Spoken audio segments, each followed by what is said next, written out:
आज देखिए रहबरे रहबरे खेल वो आपसे नाराज, वो सड़कों पे है। रहबरे ज़रात के लोग वो सड़कों पे हैं। आप एनएचएम के मुलाजमों को देखें, वो सड़कों पे हैं। पढ़े लिखे नौजवानों को देखें, पढ़ने लिखने के बाद वो सड़कों पे हैं। मुझको बताओ, जम्मू कश्मीर का कोई आदमी जो खुश हो, गरीब आदमी इनकी बला से सड़क पे आए, ठंड में आए, उसका झोंपड़ा तोड़ना है, बुलडोजर चलाना है। ये बुलडोजर की सरकार है।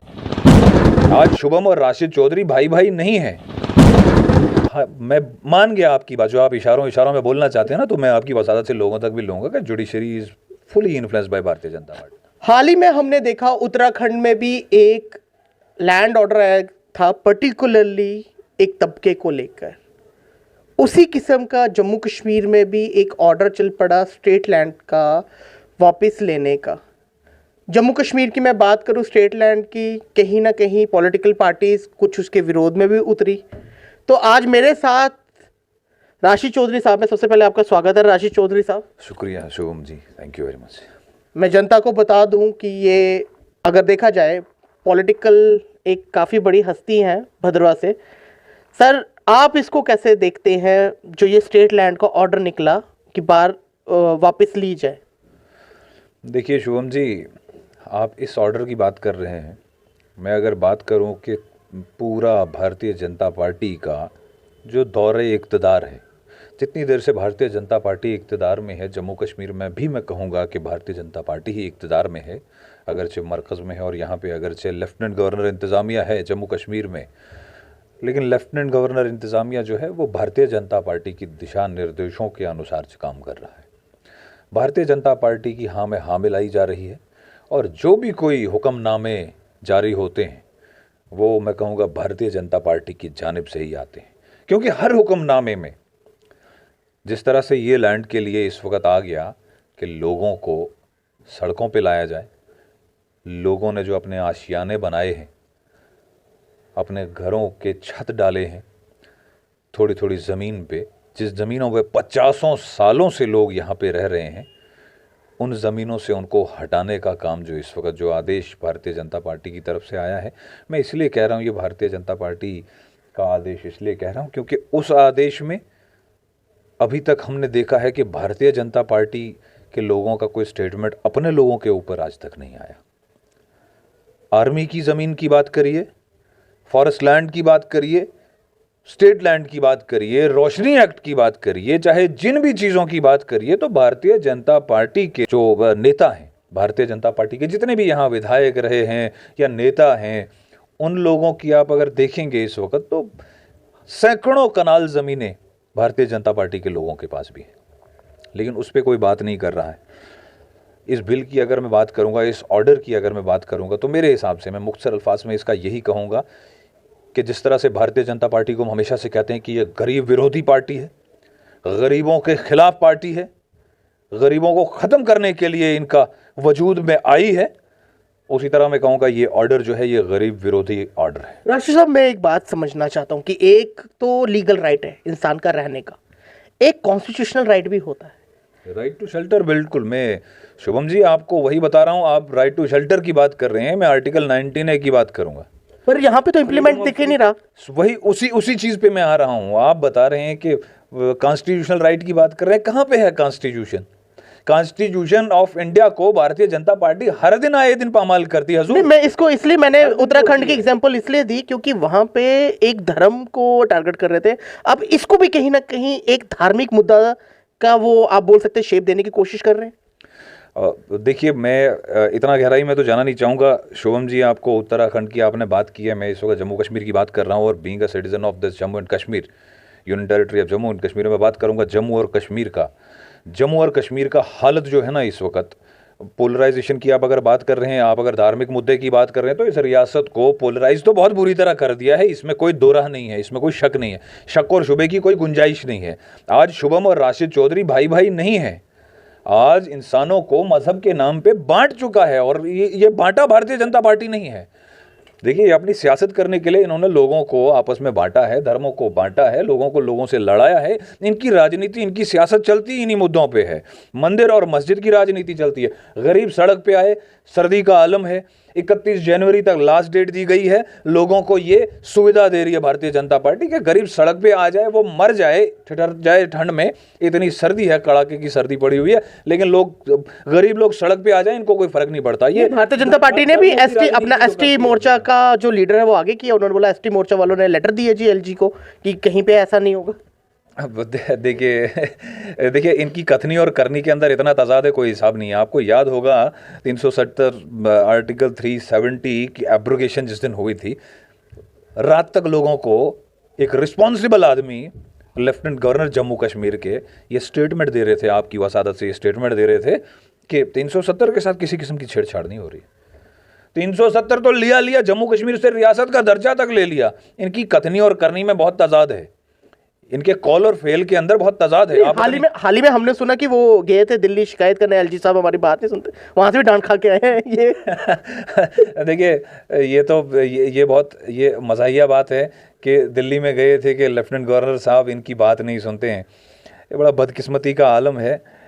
हर एक रैली के अंदर एक तरफ माननीय प्रधानमंत्री जी का चमकता हुआ चेहरा फोटोग्राफ्स में होता है, दूसरी तरफ ऑनरेबल लेफ्टिनेंट गवर्नर साहब का फोटोग्राफ होता है, और जहां भी देखते हैं भारतीय जनता पार्टी के लोग जहां भी हैं तो वहां पे बाईं जानिब लेफ्टिनेंट गवर्नर साहब हाथ जोड़े नमन करते हुए। मतलब राशि साहब कहीं ना कहीं बोला जाता है ये सब झूठ है, जो भी ये सब ड्रामा है, ढकोसला है। भारतीय जनता पार्टी के इशारे पे लेफ्टिनेंट गवर्नर इंतजामिया काम कर रहा है। हजूर, जम्मू कश्मीर का बेड़ा गर्क लेफ्टिनेंट गवर्नर इंतजामिया के द्वारा किया जा रहा है, लेकिन आदेश जो है वो मरकज से भारतीय जनता पार्टी की, जम्मू कश्मीर के अवाम को आई वॉश किया जा रहा है। बिल्कुल किया जा रहा है। भारतीय जनता पार्टी इस वक्त लोगों को, देखिए मैं आपको साफ साफ अल्फाज में इसलिए यही चीज बताना चाहता हूं कि भारतीय जनता पार्टी के लोग, इनके विधायकों की बात करिए, इनके नेताओं की बात करिए, एकड़ों के हिसाब से सैकड़ों एकड़ जमीनें इन लोगों ने दबा के रखी हुई हैं।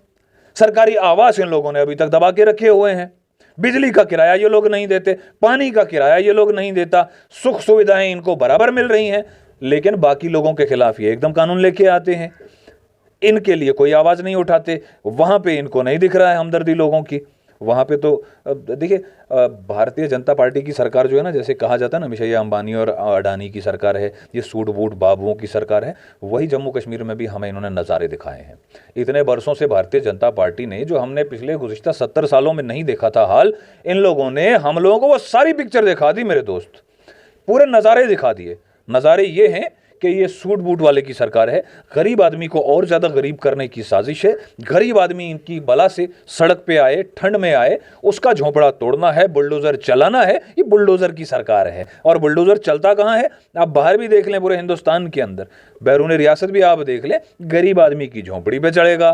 गरीब आदमी की एक मरले का प्लॉट है, जैसे एक मरले में या 2 मरले में उसने अपने बच्चों को सर छुपाने के लिए कोई छत डाली हुई है, 2 कमरे बनाए, वहाँ पे चलेगा। चलाओ ना यार, आर्मी के आपके नेताओं के नाम क्या आपको हम लोग देंगे? क्या हम लोग देंगे? शुभम जी आप देखिए, आप लोगों के सामने हकीकत लाते हैं। आप लोग चौथा स्तंभ हैं, 4th पिलर ऑफ डेमोक्रेसी। हालांकि ये अलग बात है कि आपके हकूक भी पामाल किए जाते हैं, आपके पास भी खुल के बोलने की आज़ादी नहीं है, वरना पोटा टाटा बहुत सारे एक्ट लगा के आप लोग को भी अंदर करेंगे। मैंने वही बात कही कि कॉन्स्टिट्यूशन पामाल बहुत बुरी तरह किया गया है। आपने एक की राइट टू शेल्टर की बात की थी, मैं कह रहा हूं पूरे का पूरा constitution he behind the curtain खत्म हो चुका है। कॉन्स्टिट्यूशन लोगों ने बदल दिया है। अभी हाल ही में एक स्पीच नहीं है, फ्रीडम ऑफ एक्सप्रेशन नहीं है, राइट टू शेल्टर की बात कर रहे हैं आप, पूरे का पूरा आईन बदल दिया है।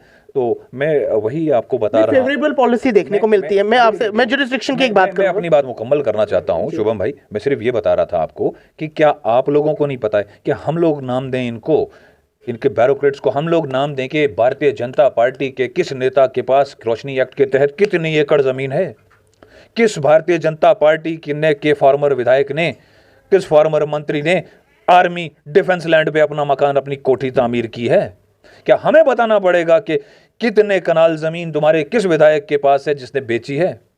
किस आदमी के पास किसने अपनी कोठी कहाँ पे स्टेट लैंड में रोशनी के तहत लैंड अलॉट कराई है, वहाँ पे की है? फॉरेस्ट लैंड में कोठियाँ आपके लीडरों की, नेताओं की बनी है, वहाँ पे कहाँ जाते हैं आपके कायदे और कानून? वहाँ पे आप लोग चुप्पी क्यों साधते हैं?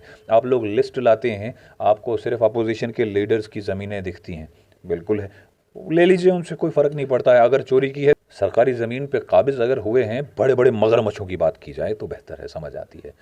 वहाँ पे कोई हाथ डालने को तैयार नहीं है और वहाँ पे कोई हाथ डालेगा भी नहीं भाई साहब। मैं आपको बड़ा to be very precise and very honest statement अगर आप मेरा सुनना चाहेंगे, बहुत ऑनेस्ट स्टेटमेंट ये दूंगा, बड़े बड़े मगरमच्छ उन लोगों को कोई हाथ नहीं डालेगा। बुलडोज़र भी अगर अब की बार भी अगर चलेगा ना तो गरीब के झोंपड़े पे चलेगा। 2 मरले का मकान किसी आदमी ने 2 कमरे का मकान बनाया है 2 कमरे की ज़मीन पे, उसके घर पे चलेगा। तो यही नहीं, ऑर्डर में एक चीज देखने वाली है कि नायब तहसीलदारों को भी ऑर्डर ऐसे दिया जा रहा है जैसे टारगेट सेट किए गए हैं, टारगेट सेट किए गए हैं। आप देखिए एक तरफ से बयान ये आता है कि छोटे छोटे जो जिन लोगों के पास छोटी छोटी फार्मिंग लैंड है या जिन लोगों के पास 2-3 मरले का प्लॉट है जिस पे मकान तामीर किया हुआ है, उन ज़मीनों को हम नहीं छेड़ेंगे। ये भी पिछले दिनों सेक्रेटरी साहब का बयान आया था, कुछ दिन पहले आया था। देखिए कितना लोगों को मिसलीड किया जाता है।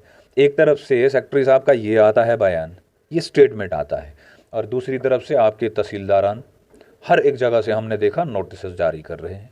आपके नायब तहसीलदार साहब टारगेट दिए जा रहे हैं नायब तहसीलदारों को कि एक दिन में इतने मरले इतने कनाल आपको खाली कराना है, उनको दिया जा रहा है। और नायब तहसीलदार जो हैं वो सब गरीब लोगों को, जिनके पास कहीं 2 कमरे का मकान है, जिसके पास कोई फार्मर किसान के पास छोटी सारी ज़मीन है जिस पे वो हल जोता है और अपने घर वालों का बच्चों का पेट भरता है, उनको नोटिसें जा रही हैं, उनको तंग किया जा रहा है। आपका स्टेटमेंट कुछ आता है, आपके अधिकारी लोग कुछ कर रहे हैं। अब आप ये अगर कहेंगे कि आपके सेक्रेटरी साहब के आदेश के खिलाफ या आपकी सेक्रेटरी साहब की डायरेक्शन के बिना आपके तहसीलदारान या नायब तहसीलदार जो हैं वो काम कर रहे हैं, तो फिर ये भी बड़ी अचंभे की बात है। नहीं, एक हाल ही में आया था चंद्रचूड़ जी की तरफ से बयान आया था कि छोटे कोर्ट्स की बात की जाए, डिस्ट्रिक्ट कोर्ट्स की, वहाँ पे रोका इसलिए नहीं जाता या स्टे नहीं दिया जाता, केसेस को जल्दी फास्ट ट्रैक में डाला जाता है कि जजेस का रिकॉर्ड ख़राब ना हो। और अगर हाई कोर्ट की बात करें, ये जो मसले हाई कोर्ट है ये सुप्रीम कोर्ट को जल्दी से जल्दी ट्रांसफर कर देते, तो ये वाले मसले आपको नहीं लगता इतनी मुख्तसर अल्फाज में शुभम जी, जो आप मुझसे मेरे मुंह में अपने अल्फाज डालना चाहते हैं ना, तो मैं एक बार बोल ही लेता हूँ, कोई परवाह नहीं है उसमें। हाँ, मैं मान गया आपकी बात, जो आप इशारों में बोलना चाहते हैं ना, तो मैं आपकी वसादत से लोगों तक भी लूँगा कि judiciary is fully influenced by Bharatiya Janata party. Judicial system से भी लोगों का अब एतमाद उठ चुका है। जो आपका जुडिशरी है उससे एतमाद हम लोगों का भी उठ रहा है, गरीब आदमी का भी उठ रहा है।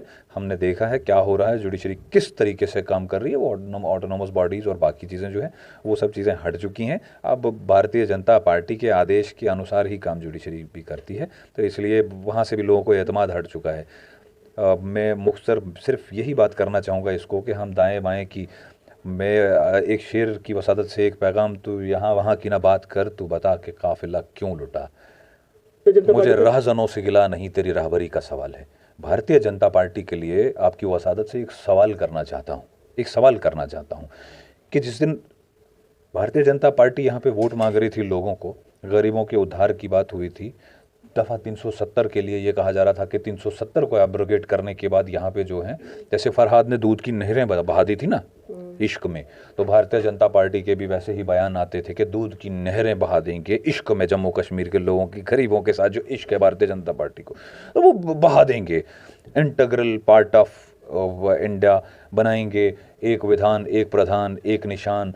इन चीज़ों से हमें कोई एतराज़ नहीं है, लेकिन जो आपने वादे किए थे लोगों को रोज़गार देंगे, लोगों को सुविधाएं देंगे, बुनियादी सहूलियात देंगे, तिब्बी सहूलियात, जिनको हेल्थ फैसिलिटीज़ वो इम्प्रोवाइज़ करेंगे, बिजली पहुंचेगी, पानी पहुंचेगा, रिश्वतखोरी ख़त्म होगी।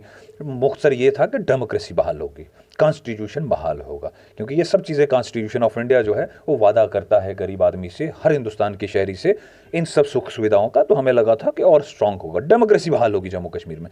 लेकिन डेमोक्रेसी भाई साहब जितनी बची कुची थी ना, वो पामाल कर दिया आपने ख़त्म कर दिया। आपने सबसे पहले काले कानून लागू करना शुरू किया जम्मू कश्मीर के ऊपर। काले कानून लागू करने के बाद आपने क्या किया, जो इनके खिलाफ बोलता है उसके लिए आपने अपने काले कानून और ले आए उठा के, टाडा, पोटा, पता नहीं कौन कौन से अजीबोगरीब नाम है, ज़ुबान पे आते भी नहीं है, ऐसे ऐसे खुराफाती नाम ला रखे हैं। PSA ऐसे ऐसे एक्ट लगा के डराया जाता है आपको, और डराया ही नहीं जाता है, जो गरीबों के हक़ में उठता है, इनके खिलाफ बात करता है, इनके खिलाफ आवाज़ उठाता है, उसको बुक भी कर दिया जाता है। या तो डरा के चुप करा दो, अगर चुप हुए बहुत अच्छी बात, चुप नहीं हुई तो उठा के अंदर डाल दो, ठोक दो। तो वहीं से मैं आपको यही बताना चाहता हूँ कि भारतीय जनता पार्टी का जब से आगमन हुआ है ना रियासत जम्मू कश्मीर के अंदर, अव्वल तो आते ही इनका बेड़ा गर्क हो गया हमारा कि रियासत की उड़ गई, यूनियन टेरिटरी में तब्दील कर दिया हमको, वहीं पे हमारा बेड़ा गर्क कर दिया आते आते ही। ये इनकी आमद पे था, मतलब एंट्री जिसको कहते हैं ना। वो बोलते नहीं थे पुराने कि घर में एक नई बहू आएगी, बहू के आते ही ऐसा हो गया, इसके पाँव बड़े शुभ पड़े, तो इनके पाँव इतने शुभ पड़े, आते आते ही बेड़ा गर्क हो गया, रियासत ही उड़ गई। जम्मू कश्मीर जो प्रिंसली स्टेट हुआ करती थी, जो भारतवर्ष का पूरे हिंदुस्तान का ताज मानते थे, हम लोग भी मानते थे, और बैरून रियासत लोगों से बात करें तो भी कहते थे, वो लोग भी यही कहते थे, जम्मू कश्मीर हिंदुस्तान का ताज है। उस ताज को तुमने पैरों तले रोंद दिया। सबसे पहले आते ही तुम्हारे इतने मनहूस कदम तुम्हारे इस रियासत के अंदर पड़े, और जब से तुम आए हो तब से बेड़ा गर्क पे बेड़ा गर्क होता जा रहा है। तब से यही हो रहा है। तुम लोगों ने किसी आदमी का, आज देखिए रहबरे रहबरे खेल, वो आपसे नाराज, वो सड़कों पे है। रहबरे ज़रात के लोग वो सड़कों पे हैं। आप एनएचएम के मुलाजमों को देखें, वो सड़कों पे हैं। पढ़े लिखे नौजवानों को देखें, पढ़ने लिखने के बाद वो सड़कों पे हैं। आपके टीचर्स की बात करिए, परमानेंट एम्प्लॉयज़ की बात करिए, वो सड़कों पे हैं। डेली वेजर्स की बात करिए, वो सड़कों पे है। मुझको बताओ, जम्मू कश्मीर का कोई आदमी जो खुश हो, कोई आदमी जो सड़कों पे नहीं है, जो खुशी खुशी काम कर रहा है, जो आदमी के पास नौकरी नहीं है, वो आदमी घर बैठ के उदास बैठा है। जिस आदमी के पास नौकरी है, वो दफ्तर से आने के बाद उदास बैठा है कि भैया क्या रहे हैं हम लोग, मतलब क्या कर रहे हैं, ना जीने दिया जा रहा है, ना मरने दिया जा रहा है। तो वही है ये लैंड के लिए जो आया। मैं मुख्तसर ये बताना चाहता हूँ आपकी वसादत से लोगों को कि जब तक लोगों के पास एक बहुत बड़ी पावर है, शुभम बहुत बड़ी ताकत है लोगों के पास, वोट करना।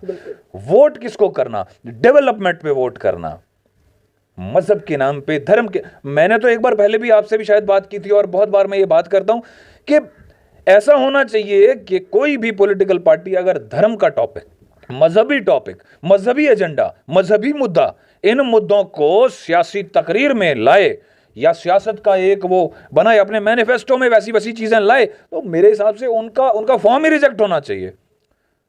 लोगों की बात सुनिए। लोगों को जरूरत क्या है यार? लोगों को क्या जरूरत है? आपकी प्लानिंग सिर्फ मुझे समझ नहीं आ रही है, हो क्या रहा है। आपने देखा पीएसआई एस्पिरेंट्स की बात देखिए, जेके पीएसआईज। आप एक तरफ से पोस्टें निकालते हैं, लोगों को तैयारियां करवाते हैं, लोग फीसें भरते हैं, लोग फॉर्मों के लिए पैसे अपने ला के दे देते हैं, उसके बाद आपकी लिस्टें निकलती हैं, आपके लोग कुर्सियों पे बैठे हैं, वो चोरी करते हैं, वो चोर हैं, वो पैदाइशी ठग हैं, वो लोग लूटते हैं उनको, और आप क्या करते हैं? आप उस चोर उस ठग को कुछ नहीं करते, आप उन लोगों की उम्मीदों पर पानी, आप पूरी की पूरी लिस्ट ही क्रैश करते हैं। फाइनेंशियल अकाउंट असिस्टेंट्स की लिस्ट वो आती है, उसमें आपके चोर लोग चोरियां करते हैं, आप पूरी की पूरी लिस्ट नहीं खत्म। मैं ये बताना चाहता हूँ कि ज़मीन का एक मुद्दा नहीं है भाई, this is a question of leadership basically. तो आपको क्या लगता है, जम्मू कश्मीर, और इवन अब तो लद्दाख उतर गया कि हमें स्टेट का दर्जा दो, जम्मू और कश्मीर के लोग, कश्मीर से तो आवाज़ उठती है, जम्मू के लोग कब आवाज़ निकालेंगे? जम्मू के लोगों की आवाज़ निकलेगी अभी मेरे दोस्त, अभी कुछ बाकी है, अभी ट्रेलर है, फिल्म अभी बाकी है मेरे दोस्त, है निकलेगी आवाज़। अभी जम्मू के लोग उठाएंगे आवाज़। अभी क्या मसला हो रखा है, जो चीज़ मैं आपको बताने जा रहा हूँ, और पहले भी मैंने आपको कहा था, आपका एक सवाल भी वही आया था, पोलराइजेशन। हम लोगों को बेसिकली हिंदू और मुसलमान के नाम पे बांटा गया है, और हम लोग भी इतने बेवकूफ़ टाइप लोग हैं यार कि हम लोग इनकी बातों में आ गए हैं। हम लोग, मुझे बताओ शुभम और राशिद चौधरी में क्या फ़र्क है यार? मेरे सर पे सींग हैं, मैं मुसलमान हूँ, मेरे सर पे सींग हैं। आप आधे घंटे मेरे साथ बैठे, कितने सींग मारे राशिद चौधरी ने? आपको सींग मारे? आपको नहीं मारे ना। तो क्यों ऐसी नफरतें खींच के रखी हैं दीवारें? वो इसलिए खींच के रखी हैं कि भाई साहब, ये दीवार नहीं होगी तो राशिद चौधरी या शुभम नौकरी मांगेगा, नौकरी लाओ, बिजली मांगेगा, पानी मांगेगा, अच्छी तालीम मांगेगा, हेल्थ फैसिलिटीज मांगेगा, बुनियादी सहूलियतें मांगेगा, जो हिंदुस्तान का आईन वादा देता है हमको देने के लिए, वो मांगेंगे हम। इसलिए ये एक दीवार खींच लो और निहारते रहेंगे दोनों हम उसी दीवार को, हम खींचातानी में लगेंगे। राम रहीम, राम रहीम, राम मंदिर बाबरी मस्जिद, राम मंदिर बाबरी मस्जिद, राम मंदिर बाबरी मस्जिद, जम्मू कश्मीर, हिंदू मुसलमान, हम इसमें उलझे रहेंगे। इनके 5 साल निकल जाएंगे, फिर आएंगे, और उसके बाद फिर आ जाएंगे माननीय प्रधानमंत्री जी मन की बात करने। वो फिर मन की बात करेंगे, बोलेंगे देश मित्रों, भाई और बहनों, देश उन्नति कर रहा है, जम्मू कश्मीर को भी उन्नति की तरफ ले जाना है। 5-6 साल 14 से बहुत उन्नति हो गई, बची कुछ अब आगे पूरी करेंगे। हम लोग फिर निकलेंगे, बोलेंगे नहीं भाई, देश बचाना है। माननीय प्रधानमंत्री जी ने मन की बात की है ना? शुभम और राशिद चौधरी, हम मन की बात नहीं कर सकते? यहाँ का एक आम और कॉपीराइट है मोदी जी का मन की बात। आप मन की बात नहीं कर सकते? आम आदमी मन की बात नहीं कर सकता? पीएसए का डर क्यों बैठेंगे हम लोग टीवी निहारते, माननीय प्रधानमंत्री जी 8 बजे आएंगे और मित्रों करके वो मन की बात करेंगे और वो कहेंगे क्या, देश को बचाना। क्या हो रहा है देश को? भाई देश को बचाना है। 70 साल देश विरोधी ताकतों ने राज किया as per Bharatiya Janata party. Bharatiya Janata party कहती है कि कांग्रेस मुक्त भारत करना है, क्योंकि कांग्रेस देश विरोधी लोगों के साथ मिली है, कांग्रेस एंटी नेशनल है। 70 साल से जम्मू कश्मीर पे भी राज किया नेशनल कॉन्फ्रेंस ने, पीडीपी ने, कश्मीरी लीडर्स ने, सारे एंटी नेशनल हैं। 70 साल में देश खतरे में नहीं था। 2014 के बाद इतने महापुरुषों के हाथ में देश चल रहा है, तो 14 साल से देश खतरे में है। देश को बचाना है तो उस दिन निकल जाएंगे वोट देने आप और मैं मिल के बोलेंगे बेटा रोटी बाद में, रोजगार बाद में, सड़कें बाद में, अस्पताल बाद में, स्कूल बाद में, बुलडोजर चलता है चले, अभी तो देश को बचाने का अभी टाइम आपकी है। वो कमल के फूल से ही बचेगा। अभी आपकी पार्टी भी धरना प्रदर्शन कमल के फूल के बाहर ही कर रही। तो देखिए, मैं अभी स्टेटमेंट देख रहा था, हर्षदेव सिंह जी का, बहुत बड़ा लीडर है। मैं हर्षदेव सिंह जी को अपना मेंटर मानता हूँ। मैंने सियासत सीखी है, कुछ अपने वालिद साहब से सीखी है, और हर्षदेव सिंह जी हैं, प्रोफेसर भीम सिंह जी थे, इन लोगों से सियासत सीखी है। उन्होंने एक चीज़ कही कि ये भारतीय जनता पार्टी का जो ऑफिस है ये लंका है, रावण की लंका। उन्होंने बोला ये लंका है। मैं सहमत हूँ उस चीज़ से, है ना। जो रामायण, जो राम और रावण का युद्ध हुआ था ना, तो वो लंका के बाहर ही हुआ था। लंका को वहाँ पे जाके ही वहाँ पे हुआ था और फिर लंका फूंक दी गई थी। तो मतलब लंका जीतने जा रहे हैं? वो लंका जीतने जा रहे हैं और ये लंका रहेगी नहीं। लोग देखिए, भारतीय जनता पार्टी के दफ्तर के बाहर आप बोल रहे हैं आज प्रदर्शन हुआ है, आम आदमी पार्टी के कुछ लोगों ने वहाँ पे प्रदर्शन किया है। वक्त दूर नहीं जब जम्मू कश्मीर के लोगों को अकल आएगी, जब हम लोग समझेंगे कि हम लोगों को क्या चाहिए, जब डेवलपमेंट को लोग मुद्दा समझना शुरू करेंगे और जब तामीर और तरक्की को मुद्दा समझना शुरू करेंगे, जब हिंदू और मुसलमान का फ़र्क जो है वो मिट जाएगा। आने वाली जनरेशन जब देखेगी, धीरे धीरे हम देख रहे हैं, लोग जाग रहे हैं, लोगों को होश आ रहा है कि कुछ नहीं होता हिंदू और मुसलमान, तो आप देखेंगे कि उस लंका के बाहर सिर्फ आम आदमी पार्टी नहीं होगी, वहाँ पे यहाँ की करोड़ों जनता उस लंका के बाहर उस लंका को फूंक के आएगी। बहुत बहुत शुक्रिया राशिद। तो ये अभी हमने सुना राशिद चौधरी जी, जो कि यूथ प्रेसिडेंट हैं डिस्ट्रिक्ट डोडा से और भद्रवा से ये आते हैं, इन्होंने अपनी बात इतने दमखम से कही। आप इस बारे में क्या बोलते हैं कि जो ये स्टेट लैंड है और काफ़ी ज़्यादा लोग इसको काला कानून भी कह रहे हैं, तो आप इसके बारे में क्या कहेंगे? कमेंट बॉक्स में ज़रूर लिखें। अभी के लिए दीजिए मुझे इजाज़त। मैं शिवम कोतवाल, जय हिंद।